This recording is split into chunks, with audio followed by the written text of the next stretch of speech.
De maneira você ayer estava tem reunião do parlamento de qual a atender o assunto de carta de ministro de salubridade.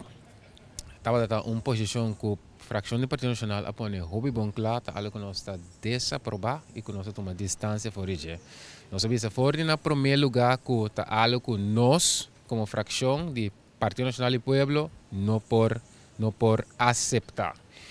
Esse consequentemente durante a reunião também havia uma moção de desaprovação que nós sabemos que essa é ondergrens, que é a parte mais abaixo que nós lo considerar. Que é nós temos que mandar um sinal ante o pueblo que é o que passa aqui, é algo que não pode aceitar.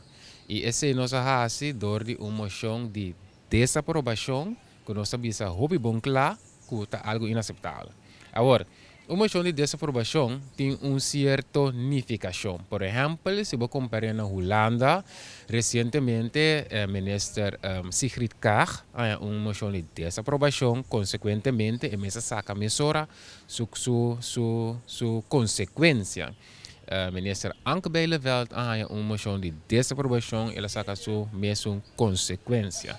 Ou seja, de nossa parte, como fração do Partido Nacional, nós queremos mandar um sinal hope bom claro e forte.